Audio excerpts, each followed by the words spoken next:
Hey, how's it going? Enrique, artist and illustrator. I worked on movies like Transformers 3 and the Smurfs. I was a stereo artist on those. So this video is going to be a small little quasi just rant, but also kind of giving you advice on drawing. And it's going to be something that I think is a huge mistake that almost every new artist makes. It's one of those. And I'm going to advise you on it so you don't make that mistake anymore. It's really just one thing, so stick around. The video is only about, let me see. I'm going to go on for maybe 8 minutes. So stick around to the very end, and it's a short video. Put it on the background or something, and just chill out. Don't forget to hit the subscribe. I'm posting rather erratically right now. I'm not posting I'm not posting on a regular basis, so definitely hit that. So when I do post, it will kind of let you know when I am posting, okay? It'll give you a signal on the feed. So let's jump into it. So everybody works things out. As far as like sketches go, when you see sketches, when you see comics, when you see concept art especially, these people, these artists, 99% of them, unless you're like Kim Jong-gi, 95% of these artists have worked out these poses in their head. Oh, let me talk about what I'm drawing, by the way, really quick. Really fast to backtrack. I'm drawing the Green Goblin from the comics, or at least the comics or cartoon version, where he's got more or less like a Halloween mask over his mask. He looks more like a Skrull. It's funny. I understand why. Yeah, I was gonna say. I think yeah. And then the one in the movie is more of like a helmet, but I am drawing this version because I just saw Spider-Man No Way Home, and it kind of inspired me to draw some Spider-Man characters, and I was like, you know what? I never drew the Green Goblin like in the comic. I wonder if I can do that. So that's kind of what I'm doing right now. I was trying to take stuff from William Dafoe's face features. I don't know if you can tell or not. Okay, like I said, I'll work on this as I'm talking. So working it out, right? This thing I had to draw a couple of different times. I had to kind of work through the pose a little bit. I knew he was going to lean down. I had to work out the features, how big I want the features, right? For example, before this, the eyes were huge, and I'm like, man, something's wrong with the eyes being huge, at least in my sketch. I want to make his eyes beady and small, kind of. I want to lean. I know this is illustration, so it's not like photographic or anything like that. But I want to lean in more into a slightly realistic, you know. So when you look at something, there's obviously animated, there's cartoonish, there's illustration style, which is more stylized drawing, which I think is what comics are. They're stylized, they're not photographic. And then there's like photographic, where you're doing like portraits and things like that, and you're going for the utmost realism, right? I'm more of a stylized guy. It's a good idea to pick which one you are or which one you're aiming at, especially as a beginner artist. I'm picking for me, like I said, I think stylized is fun. You can pull in realistic elements, but in the long run, you're not trying to draw realistic. You're trying to draw, again, stylized. You're trying to put some style in there, you know.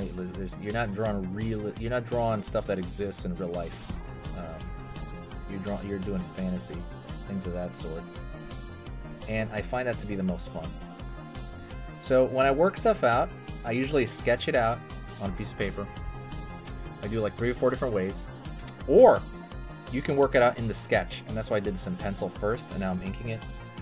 In pencil, I'm shrank the eyes. I thought the eyes just needed to be shrunk down. I move the nose around a little bit. I want to have more of a curl to the smile.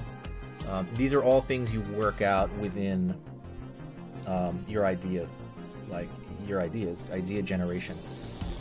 And the problem is I don't see this pushed all that much. I rarely see it pushed. I think what most people do is they make it more like magic. You know what I mean? You just kind of like, boom, there's this finished product, you know? Or they draw something, but it's something they've drawn a bazillion times, so they don't need to work it out. And that can be more entertaining, I do get that, but I think there's a lot of benefit in showing people the beforehand. And I'll make a whole video on that next, showing all the beforehand stuff too. the preparation. Because I think that stuff, what it does is when you see the preparation of an artist that you admire, it makes them seem more human. And because for me, I didn't know that. I didn't know people work stuff out in scribbles beforehand. I didn't know. I had no idea. Even people that were like amazing, amazing artists, right? You see their like sketchbooks and they're like, oh, okay, it's just like a lot of scribbles. That's cool. Back in the day when I went to Art Center, it was more like a contest if you show each other your sketchbooks. There's like your own sketchbook, right? There's your own personal sketchbook, and then there's the sketchbook that you show people.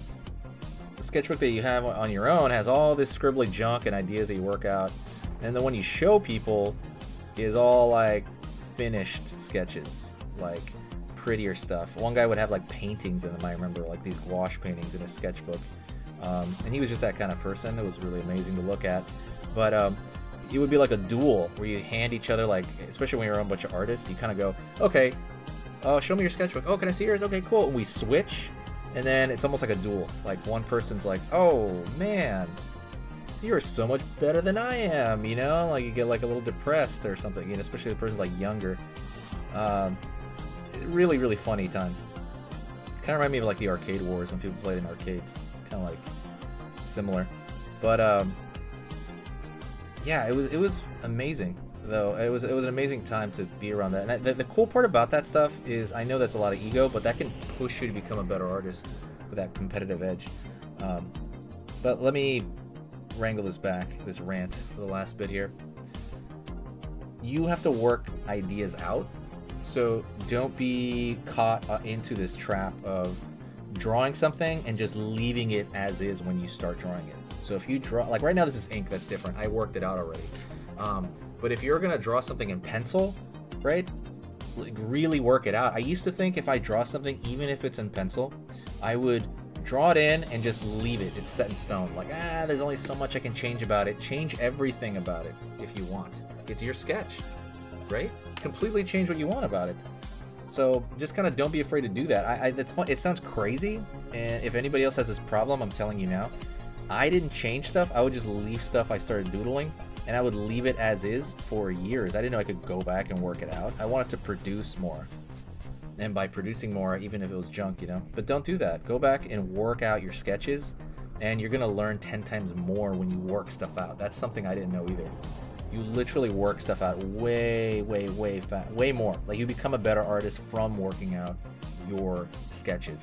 So I'm gonna leave you on that thought, because that's kind of like the main point of this whole thing is working things out is how you become better, not just drawing and not just the mileage, you know, because people say practice.